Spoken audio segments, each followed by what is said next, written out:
So hello friends, स्वागत आप सभी का एक नए वीडियो में। आइए जानते उत्तर प्रदेश समेत देश और दुनिया की सिलेक्टेड काम की 25 महत्वपूर्ण बड़ी खबरें। किसान निधि आपको 5 अक्टूबर को मिलेगा, लेकिन क्या 4,000 रुपए मिलने वाला है? किनको मिलेगा, आइए जानते हैं। वह केंद्र सरकार की बड़ी सौगात दीपावली से पहले ही न्यूनतम मजदूरी दरों को बढ़ा दिया है। दोस्तों, श्रमिकों को, मजदूरों को, आम नागरिकों को फायदा होगा।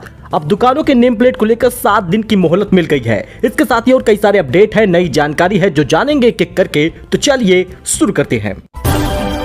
बात करें पहले खबर की, तो मोदी सरकार की श्रमिकों को बड़ी सौगात, न्यूनतम मजदूरी दरों में की है बढ़ोतरी। अब कितनी होगी कमाई, जरा इस खबर को जान लीजिएगा। क्योंकि दोस्तों, केंद्र सरकार ने देश में बढ़ती महंगाई को ध्यान में रखते हुए श्रमिकों के लिए न्यूनतम मजदूरी दरों में बढ़ोतरी करने का ऐलान कर दिया है। गुरुवार को श्रम और रोजगार मंत्रालय ने एक बयान जारी करते हुए बताया कि सरकार ने न्यूनतम मजदूरी दरों में बढ़ोतरी की है और वेरिएबल डियरनेस अलाउंस यानी वीडीए को संशोधित किया है। इस फैसले से असंगठित क्षेत्र के मजदूरों को लाभ मिलेगा। नई मजदूरी दर 1 अक्टूबर 2024 से लागू होगा। इससे पहले अप्रैल 2024 में मजदूरी दरों में आखिरी बार बदलाव किया गया था। ए, बी और सी श्रेणियों में विभाजित किया गया है। आपको बता दें, न्यूनतम मजदूरी दर 783 रुपए बढ़ाकर 20,358 रुपए किया गया है। वहीं पर कुशल मजदूरों के लिए 868 रुपए यानी 22,568 रुपए प्रति माह किया गया है। कुशल मजदूरों को 22,804 रुपए और साथ ही अत्यधिक कुशल मजदूर हुए या हथियार बंद चौकीदार हुए, उनको 1,035 रुपए प्रतिदिन यानी 26,910 रुपए मिलेगा।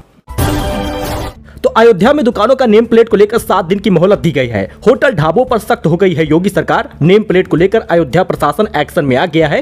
अयोध्या में खाद्य सुरक्षा और औषधि विभाग ने इसे लेकर एडवाइजरी जारी की है। इस एडवाइजरी के साथ ही आदेश का पालन सुनिश्चित करने का भी 7 दिन का समय दिया गया है। मतलब जितने भी दुकानदार हैं, ढाबे वाले, ठेले वाले, रेस्टोरेंट वाले, इनको अपना नाम तो नेम प्लेट वगैरह लगाना होगा सिर्फ 7 दिनों के अंदर।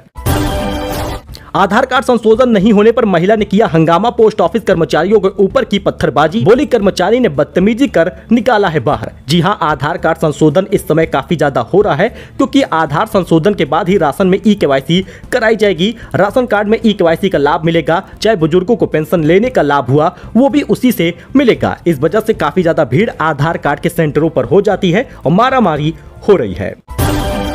तो सोना और चांदी लगातार महंगा होता जा रहा है। 75,000 के पार पहुंचा सोना, तो चांदी 2,328 रुपए बढ़ गई, 90,730 रुपए पहुंच गई है। जी हां दोस्तों, सोना चांदी की कीमत लगातार बढ़ रही है। आपको बताते चले, चांदी की कीमत सोने से ज्यादा तेज बढ़ रही है। कभी 2,200, कभी 2,500, कभी 2,800 और अब 2,328 रुपए की कीमत बढ़ गई है। बताया जा रहा है कि साल के अंत तक 1,20,000 रुपए पहुंचेगी। फिलहाल अभी 92,000 पहुंची है। तो किसान निधि का पैसा आपको बता दें तो नवरात्रि में आएगा। 5 अक्टूबर को खाते में पैसा मिलेगा। 3 अक्टूबर को नवरात्र शुरू हो रहा है। लेकिन दोस्तों, बहुत सारे किसान धारकों को 4,000 रुपए मिलेगा। जिन लोगों को पेंशन नहीं मिली थी 17वीं किस्त, लेकिन उनका सभी डॉक्यूमेंट सही था, भू लेख का सत्यापन हुआ था, उन लोगों को 4,000 रुपए 18वीं किस्त के रूप में मिलेगा। यानी कि खाते में पैसा 2-2 रुपए करके 2 किस्त का एक साथ मिल जाएगा। हालांकि बाकी लोगों को 2,000 रुपए मिलेगा। 5 अक्टूबर को डीबीटी के माध्यम से खाते में पैसा आएगा। लेकिन सरकार ने मैंडेटरी किया है ई-केवाईसी। अगर आपने नहीं किया तो खाते में पैसा नहीं आएगा। यूपी के 11 जिलों में बारिश, रेलवे ट्रैक पर भरा पानी, प्रतापगढ़ में घरों में घुसा पानी, 24 जिलों में भारी बारिश का अलर्ट है। यूपी में लौटता मानसून जमकर बरस रहा है। 11 शहरों में रात भर बारिश हुई। प्रतापगढ़ में इतनी बारिश हुई कि घरों में पानी घुस गया। सुल्तानपुर में रेलवे ट्रैक पर पानी भर गया। गलियों में 2 फीट तक पानी भर गया। एक मकान भर कर गिर गया। एनडीआरएफ, एसडीआरएफ कई जगहों पर अलर्ट जारी किया गया है। फिलहाल बताते 3 दिनों तक भीषण बारिश होगी, तो घरों में रहें, सावधान रहें, कहीं पर घूमने का प्लान न बनाने लगे।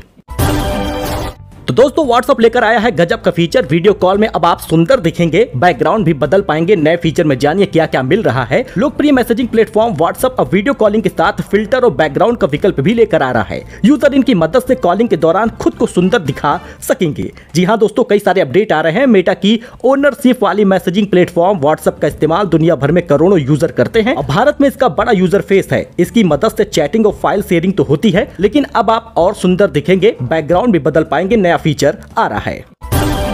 तो लखनऊ में चाइनीज लहसुन लेकर हाई कोर्ट पहुंचे अधिवक्ता। कोर्ट ने पूछा, बैन के बाद भी कैसे बिक रहा? आज अफसरों को किया गया है तलब। इलाहाबाद हाईकोर्ट के लखनऊ खंडपीठ ने जनहित याचिका पर सुनवाई करते हुए स्वास्थ्य के लिए हानिकारक प्रतिबंधित चाइनीज लहसुन के बाजार में धड़ल्ले से बिक्री पर नाराजगी जताई है। हाईकोर्ट ने फूड सेफ्टी और ड्रग प्रशासन विभाग के अफसरों को तलब किया है। इस बीच कंगना रनौत का पुतला फूका गया है और मुर्दाबाद के नारे भी लगे हैं। प्रयागराज में भारतीय किसान यूनियन के नेता सड़क पर उतरे, बोले बेतुके बयान देना बंद करें। वहीं दोस्तों कानपुर टेस्ट स्टेडियम में बांग्लादेशी फैन से मारपीट हुई है। जर्जर बिल्डिंग पर झंडा लेकर चढ़ा था, कहा मुझे पब्लिक ने मुक्के मारे, अस्पताल में फिलहाल वो भर्ती है। कानपुर में शुक्रवार 27 सितंबर को भारत बांग्लादेश टेस्ट के पहले दिन Bangladeshi super fan tiger Robbie के साथ मारपीट का मामला सामने आया है। रॉबी स्टेडियम के जर्जर बिल्डिंग पर बांग्लादेशी झंडा लहराने के लिए चढ़ने की कोशिश कर रहा था, तभी उन्हें पुलिस ने रोक दिया। इस दौरान उनकी पुलिस और भारतीय फैन के साथ झड़प भी हुई। रॉबी ने आरोप लगाया मुझे मुक्के से पीटा गया है। बाद में उन्हें अस्पताल में भर्ती भी कराया गया। कुछ रिपोर्ट में यह भी दावे हुए हैं कि गर्मी और उमस के कारण डिहाइड्रेशन की वजह से उनकी तबीयत खराब हुई है। नोएडा में चलती कार का स्टंट का वीडियो सामने आया। पुलिस ने किया 26,000 रुपए का चालान, हाथों में लहराई थी पिस्टल। दोस्तों नोएडा में चलती कार पर बैठकर स्टंट करने का वीडियो सामने आया, जिसमें पुलिस ने कार नंबर के आधार पर 26,000 रुपए का चालान किया है। पुलिस ने लोगों से अपनी इस तरह की वीडियो ना बनाने की रिक्वेस्ट भी की है। ये खतरनाक है, हादसा हो सकता है, ऐसा पुलिस ने कहा है। ये पूरा वीडियो 10 सेकंड का था। वीडियो में 6 युवक दिख रहे थे, जिसमें 2 युवक कार के बोनट पर बैठे थे।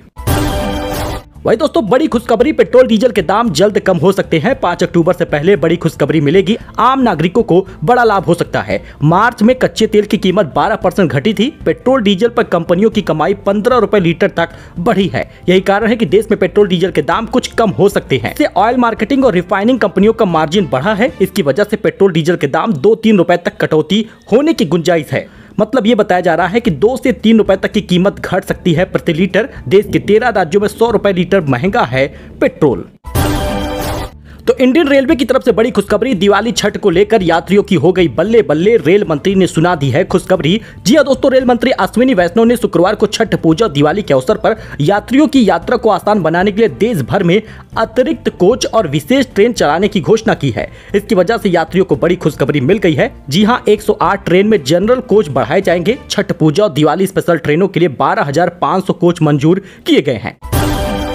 तो अगर आप भी उत्तर प्रदेश के हैं तो खुशखबरी जान लीजिए, क्योंकि 25 लाख घरों पर सोलर पैनल लगेगा। 1,000 रुपए की EMI पर आसानी से PM सूर्य घर योजना का लाभ आप भी ले पाएंगे। उत्तर प्रदेश नवीन और नवीकरणीय ऊर्जा विकास अभिकरण यानी यूपी नेडा ने भारत सरकार से यूपी में अगले 3 साल में 25 लाख घरों पर PM सूर्य घर योजना के तहत सोलर पैनल लगाए जाने का करार कर लिया है। इस बड़े लक्ष्य को पाने के लिए यूपी नेडा ने राज्य सरकार के अधिकारियों व कर्मचारियों को इस योजना से जोड़ने की योजना बनाई है। 10 किलोवाट तक सोलर पैनल लगाने पर तकनीकी जांच और सुरक्षा निरीक्षण की बाध्यता को समाप्त कर दिया गया है। यूपी में सभी बैंकों को PM सूर्य घर योजना का लक्ष्य भी दिया जाएगा। लोग महज 1,000 रुपए के आसान EMI पर PM सूर्य घर योजना का सोलर पैनल लगा पाएंगे। करार के तहत 10 किलोवाट का सोलर पैनल लगवाने पर भवन मालिक को टेक्निकल फिजिबिलिटी में छूट भी दी जाएगी।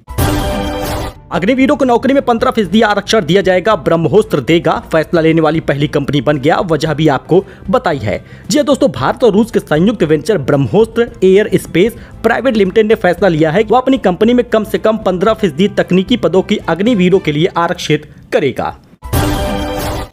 वही दोस्तों एक बड़ा स्कैम चल रहा है, जिसमें फोन आता है। एक आपको घटना बता दे, इसमें पति का एक्सीडेंट हो गया है, ऐसा फोन आता है। लखनऊ में महिला को फोन करके ठग लेते हैं 75,000, ऐसा आपको बता दे डेली हो रहा है कहीं ना कहीं पर। और ये एक स्पैम कॉल आता है। पति ऑफिस में सही सलामत काम कर रहा था, लेकिन पत्नी को इतना डरा धमका दिया जाता है, इतना बहला दिया जाता है कि 75,000 रुपए की ठगी होती है।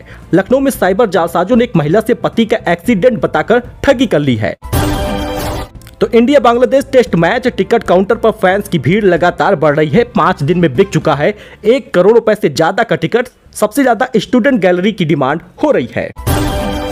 तो माइक्रो SIP में KYC की जरूरत नहीं होगी, या छोटे निवेशकों के लिए बेहतर ऑप्शन होगा। अगर आप भी SIP कराना चाहते हैं तो आप SIP माइक्रो वाला कराइएगा, क्योंकि इसमें KYC वगैरह करने की जरूरत नहीं पड़ती है। निवेश से भी बन जाएगा लाखों का फंड। जी हाँ दोस्तों, जी हाँ, अगर आप म्यूचुअल फंड के जरिए निवेश करने का प्लान कर रहे हैं तो ज्यादा अमाउंट आपके पास नहीं है, फिर भी आप माइक्रो SIP करा सकते हैं। एक बेहतर ऑप्शन सरकार ने निकाला है। कम से कम 500 और 1,000 रुपए निवेश कर अच्छा खासा रिटर्न आप पा सकते हैं। तो दिव्यांगों के पेंशन की दूसरी किस्त कब आएगी? फटाफट ये आप काम करिए, वरना अटक जाएगा आपका पैसा। दिव्यांगों का पेंशन हुआ या वृद्धा पेंशन हुआ, ये अक्टूबर के दूसरे सप्ताह से भेजा जाएगा। लेकिन उन्हीं लोगों को पेंशन मिलेगा जिनका अकाउंट आधार बेस्ड होगा। जी हां, अब आधार बेस्ड पेमेंट प्राप्त करने के लिए लाभार्थी को अपने बैंक खाते में एनपीसीआई की प्रक्रिया को पूरा करना होगा, क्योंकि आधार बेस्ड पेमेंट से भुगतान केवल एनपीसीआई मैप आधार पर ही किया जा सकता है। इस प्रणाली से भेजी जाएगी दूसरी किस्त। जी हां, जिला दिव्यांगजन सशक्तिकरण अधिकारी शैलेंद्र कुमार गौतम ने बताया कि दिव्यांग भरण पोषण अनुदान योजना हुआ या कुष्ठावस्था की पेंशन हुई, इंदिरा गांधी राष्ट्रीय दिव्यांग योजना का लाभ हुआ, ये आधार बेस्ड पेमेंट मिलेगा। अब अकाउंट बेस्ड पेमेंट नहीं मिलेगा। इस वजह से काफी दिव्यांगों को दिक्कत हो सकती है, पेंशन रुक सकती है। अक्टूबर के दूसरे सप्ताह में आएगा। लगभग 12 से 13 दिन आपके पास है, फटाफट ये आप काम करा लीजिए। यूट्यूबर एल्विस और सिंगर फाजिल पुरिया पर एक्शन हुआ है। ईडी ने यूपी हरियाणा में प्रॉपर्टी जब्त की है। सांप के जहर के अवैध व्यापार से जुड़ा मनी लॉन्ड्रिंग केस। जी हां दोस्तों, यूट्यूबर बिग बॉस और OTT 2 के विनर एल्विस यादव और हरियाणवी सिंगर फाजिल पुरिया पर ईडी ने कार्रवाई की है। ईडी ने सांप के जहर के अवैध व्यापार से जुड़े मनी लॉन्ड्रिंग मामले में उत्तर प्रदेश और हरियाणा में उनकी संपत्ति जब्त की है। गेमिंग में आपने देखा होगा कि 96 लाख हारने वाले लड़के की इस समय काफी ज्यादा वीडियो वायरल हो रहा है, लेकिन पड़ताल की गई। कानपुर में रहता था, बताया बिहार का, 3 साल पहले बेचा मकान, मददगार बोले वो पूरी तरह फ्रॉड है। दोस्तों, हिमांशु मिश्रा, सोशल मीडिया पर इस नाम की खूब चर्चा है। वजह है हिमांशु ने ऑनलाइन गेमिंग में फंसकर 96 लाख रुपए गवा दिए। उसने यह दावा किया कि IIT और JEE में 98% स्कोर किया है। पैसा गंवाने के बाद परिवार ने उसे खुद से अलग कर दिया। दिल्ली में एक पब्लिक के बीच हुए न्यूज चैनल में एक कार्यक्रम में हिमांशु ने दावा किया था, लेकिन अब जो उसके खास हैं, जो उसकी मददगार वाले हैं, सब उसको फ्रॉड बता रहे हैं।